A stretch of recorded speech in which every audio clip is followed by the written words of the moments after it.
Students, welcome to Prajapati classes and आज हम अपना अधूरा जो छोड़ा हुआ था चैप्टर वही से स्टार्ट करेंगे। हमने इंट्रोडक्शन पढ़ा था, मैंने बोला था मैं इंट्रोडक्शन बहुत अच्छे से डीप से पढ़ाता हूँ ताकि वो इंट्रोडक्शन आपको बहुत काम आ जाए। हाँ यार, आप सोचते होंगे बहुत ज्यादा खींचते हैं, लेकिन खींचता इसलिए हूँ कि आपको वो याद रह जाए।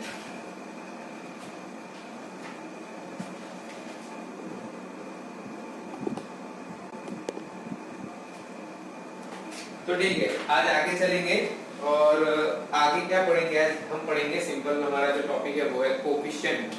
कोफिशिएंट क्या है पॉलिनोमियल्स के, वो पढ़ेंगे। कल हमने बहुत सारी बातें की थी, कुछ बहुत अच्छी बातें थी, आपको याद रखनी पड़ेगी है।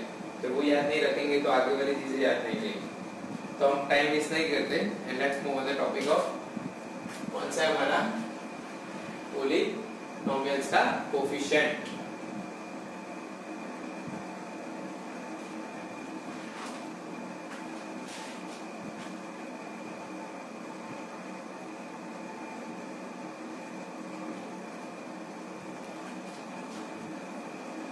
ओके, स्टार्ट करते हैं। तो थोड़ा सा माइक का प्रॉब्लम आ गया है। चलो, क्या है हमारा पॉलिनोमियल्स में कोफिशिएंट्स पढ़ते हैं। कोफिशिएंट किसके कोफिशिएंट? पॉलिनोमियल्स के। ये लिखा है पॉलिनोमियल्स के कोफिशिएंट्स। ओके, मैं एक एग्जांपल लेता हूं पॉलिनोमियल के लिए आपको।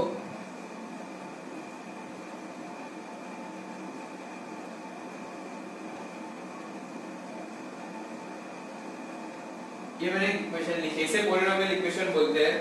कितने टर्म्स है वो सब बताता हूँ। आगे जो चीजें अभी जो बता रहा हूँ ये मैंने एक एग्जांपल के तौर पे लिखा है। कुछ चीजें बताऊंगा इसकी, कुछ चीजें आगे बताऊंगा क्योंकि वो आगे पढ़ना है। तो अभी हम सब कंफ्यूज नहीं हो जाए, कंफ्यूजिंग नहीं करते हैं।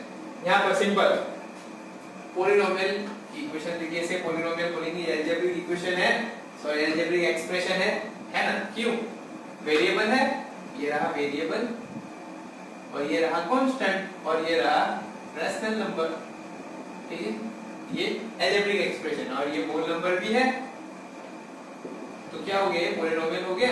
ये टर्म भी पॉलिनोमियल हो गई। ये टर्म क्या है? इसके आगे 1 into x है, ये कांस्टेंट हो गया, ये वेरिएबल हो गया और 1 जो है ये हो गया हमारा होल नंबर। ठीक है, तो ये सब क्या हो गया? हमारा पॉलिनोमियल हो गया। कल हमने पढ़ा था, यस, बस वही बताया था क्या पॉलिनोमियल हो गया। चलो आगे चलते हैं। यहाँ पर आप देख सकते हैं कितनी टर्म्स है? 3 टर्म्स है। मैं लिखता हूँ ये फर्स्ट वाली टर्म, ये सेकंड वाली टर्म और ये थर्ड वाली टर्म। क्या है? 1 2 3 हमारी टर्म्स है। ओके, लिख देते हैं यहाँ पर क्या है हमारी टर्म्स। ओके, टर्म्स बोलेंगे टर्म्स। यहाँ पर 5x³ + 6x और -x, तो इसे मैं ऐसे लिख सकता हूँ क्या? 5x³ + 6x² प्लस -x = 0, ये लिख सकता हूँ। मैंने -x को दे दिया प्लस। क्यों किया वो अभी बताऊंगा, जस्ट 2 मिनट्स, 2 मिनट में बताऊंगा। तो अब ये 3 भी टर्म्स है, 1 2 3, ये भी 3 टर्म्स है, लेकिन ये सेपरेट किससे हुई है? प्लस से, यानी एडिशन से। यहाँ पर एक टर्म किससे सेपरेट हुई थी? माइनस से, यानी सब्ट्रैक्शन से। लेकिन यहाँ पर तीनों टर्म्स मैंने नीचे जो लिखी है वो एडिशन से, प्लस वाली साइन से सेपरेट हुई है। क्यों? देखते हैं। तो ये 3 टर्म्स हो गई। अब बात क्या है? कोफिशिएंट। तो कोफिशिएंट किसे बोलेंगे? जो हमारा कांस्टेंट पार्ट है। डेफिनेशन में जो हमारा कांस्टेंट पार्ट क्या था? यहाँ पर लिखता हूँ कांस्टेंट। ठीक है, CY मींस कांस्टेंट, शॉर्ट में लिखता हूँ इनटू वेरिएबल की whole number equals to polynomial. ये था हमारा कल डेफिनेशन। ठीक है, तो ये वाला जो पार्ट है कांस्टेंट उसे बोलेंगे कोफिशिएंट।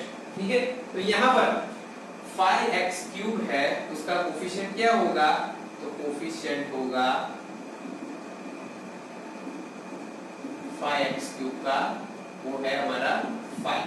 क्या होगा? 5। जो कांस्टेंट टर्म है वो। यहाँ पर 6x² का क्या होगा? 6 होगा, कांस्टेंट टर्म है ये हमारा। और यहाँ पर क्या होगा? -1 है ना, इनटू ये क्या होगा माइनस एक्स स्क्वायर का होगा -1, क्योंकि माइनस है -1 इंटू एक्स होगा, कुछ नहीं होता तो 1 होता, लेकिन माइनस है -1 होगा। अब ये क्यों मैंने प्लस वाली साइन से लिखा, अगर मैं यहाँ से कोफिशिएंट निकालने के स्टार्ट करता, ठीक है, तो आप बोल देते ये वाला इधर लिखता हूँ, ठीक है, यहाँ इधर से, तो यहाँ पे क्या हो जाता 5 बोल देते पहला वाला, यस, सेकंड वाला 6 बोल देते, सही है, और यहाँ बोल देते सर 1, टीचर यहाँ तो 1 है, तो माइनस को आप कंसीडर नहीं करते, लेकिन ऐसा नहीं है, कोफिशिएंट क्या होगा -1, इसलिए मैंने यहाँ पर प्लस से उसे डिफरेंट किया ताकि आपको कंफ्यूजन ना हो। आप डायरेक्टली भी लिख सकते हैं, प्रैक्टिस करोगे तो डायरेक्टली लिखाएगा, माइनस है तो उसे इंक्लूड करना है, प्लस है तो प्लस ही रहेगा, माइनस है तो उसे इंक्लूड करना हो गया है। तो ये बात थी कोफिशिएंट की, सिंपल, बहुत सिंपल टॉपिक है कोफिशिएंट, छोटे वाला टॉपिक, बस इसमें एक ही बात ध्यान रखनी थी, वो थी -1, अगर माइनस है तो उसे लेके चलना है, छोड़ना नहीं है कोफिशिएंट, ओके। चलो अब नेक्स्ट पे चलेंगे, नेक्स्ट क्या है हमारा, कौन सा टॉपिक लेंगे, जीरो पॉलिनोमियल और कांस्टेंट पॉलिनोमियल, तो दोनों चीज है क्या वो भी बात करते हैं, पहला कांस्टेंट पढ़ते हैं और बाद में जीरो पढ़ते हैं, ठीक है, तो दोनों साथ में पढ़ लेते हैं यार। अरे डेफिनेटली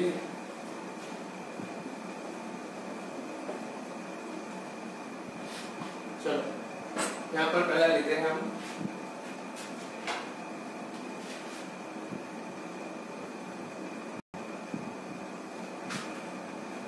कोफिशिएंट पे हटा देते हैं, तो यहाँ लेते हैं हम क्या, पहले लेते हैं कांस्टेंट पॉलिनोमियल, ठीक है, कांस्टेंट पॉलिनोमियल, तो कांस्टेंट पॉलिनोमियल है क्या, पॉलिनोमियल की डेफिनेशन क्या थी हमारी, अभी यहाँ से मैंने मिटा दी, वो थी कांस्टेंट, शॉर्ट में लिखता हूँ, इनटू वेरिएबल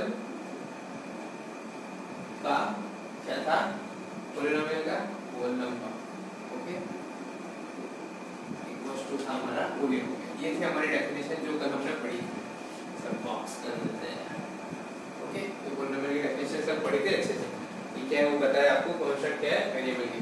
तो अब कांस्टेंट पॉलिनोमियल किसे बोलेंगे, सिंपल, अगर मैं ले लूं 5, चलो 5 तो बहुत बार लेते, 7, यहाँ पे मैंने 7 लिया, सिर्फ 7, तो ये वाला 7 इस डेफिनेशन को रिप्रेजेंट कर सकता है, वो पूछ रहा हूँ आपको, कर सकता है, कैसे मैं बता रहा हूँ, 7 है, ठीक है, 7 into x raised to 0 ये लिखा, तो इसका आंसर क्या होगा, x raised to 0 1 हो जाएगा, यानी 7 ही मिलेगा, सेम है, सेम है, ठीक है, इसी की भी यहाँ पर लिखता हूँ, एनीथिंग जो भी जिसकी पावर 0 हो उसका आंसर हमेशा 1 होता है, याद रखना, ठीक है, तो इसका आंसर 1 होगा तो 7 हो जाएगा, एनीथिंग रेज़ टू 0, कोई भी चीज हो उसकी पावर 0 होगी तो वो 1 होगा, तो ये हो गया 7 हमारा, सिंपल, अब ध्यान से, तो ये वाला 7 कांस्टेंट है, ये x वेरिएबल है, 0 होल नंबर है, ठीक है, तो हो गई, डेफिनेशन को रिप्रेजेंट करते हैं ना, ओनली 7, अकेला 7 ये डेफिनेशन को रिप्रेजेंट कर रहा है, मतलब क्या हुआ, 7 क्या है, नंबर है, यस नंबर तो है, उसके अलावा क्या, उसे बोल सकते हैं पॉलिनोमियल भी है वो, क्योंकि वो डेफिनेशन को रिप्रेजेंट सेटिस्फाई कर रहा है, तो इसलिए जो 7 है वो भी पॉलिनोमियल है। अब कोई भी नंबर ले लो यार, 6 ले लो, 10 ले ले, 10 तो क्या 10 है, 10 into x raised to 0 लिख सकता हूँ, 10, तो ये भी तो पॉलिनोमियल है ना, पॉलिनोमियल रिप्रेजेंट कर रहा है, तो ये पॉलिनोमियल को हम क्या बोलेंगे, कांस्टेंट पॉलिनोमियल, तो ये पॉलिनोमियल को बोलेंगे कांस्टेंट पॉलिनोमियल, अकेला 10, अकेला 7, 5 4 3000 10000 कोई भी ले लो, सारे पॉलिनोमियल्स है, वो वाले कौन से पॉलिनोमियल्स है, कांस्टेंट पॉलिनोमियल्स, तो क्या हो जाएगा कांस्टेंट पॉलिनोमियल में, अब कांस्टेंट पॉलिनोमियल में ये डेफिनेशन लिखना चाहूं तो क्या होगा, कांस्टेंट तो होगा ही, जो वेरिएबल होगा उसकी पावर क्या हो जाएगी, 0। तो ये हो जाएगा हमारा कांस्टेंट पॉलीनोमियल। ठीक है, मैं शॉर्ट में इसलिए लिख रहा हूँ क्योंकि मुझे 0 पॉलीनोमियल लिखना है बाद में। ठीक है, तो अब ये डेफिनेशन किसकी हो गई, कांस्टेंट पॉलीनोमियल की हो गई। क्या हो गया, constant into variable raise to 0। ये वेरिएबल रेज़ टू 0 हो गया, तभी तो कांस्टेंट पॉलीनोमियल बनेगा। तो ये हो गई डेफिनेशन किसकी, कांस्टेंट पॉलीनोमियल। इसे वर्ड्स में लिख सकते हैं, लिख सकते हैं। क्या लिखेंगे,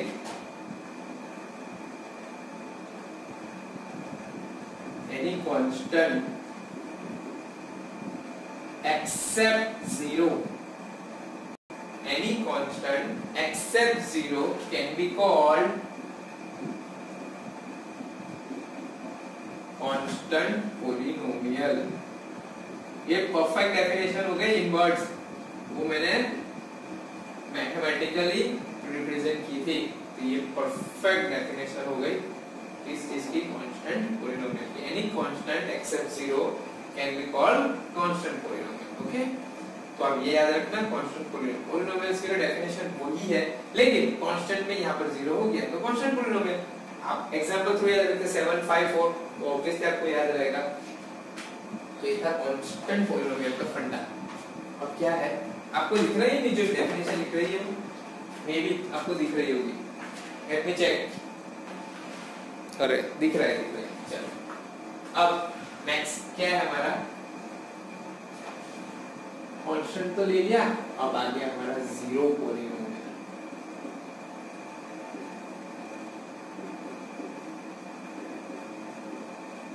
ओके, क्या हो गया हमारा 0 पॉलीनोमियल। तो 0 पॉलीनोमियल सिंपल है, क्या होगा, आंसर 0 होगा तो उसे 0 पॉलीनोमियल बोलेंगे। 5 था तो 5, अगर मैं 0 लिखूंगा इनटू x रेज़ टू 0 लिखूं तो क्या होगा आंसर 0। तो इसे क्या बोलेंगे, सिंपल 0 पॉलीनोमियल। ठीक है, इसे क्या बोलेंगे हम, सिंपल 0 पॉलीनोमियल। ओके, तो ये हो गया 0।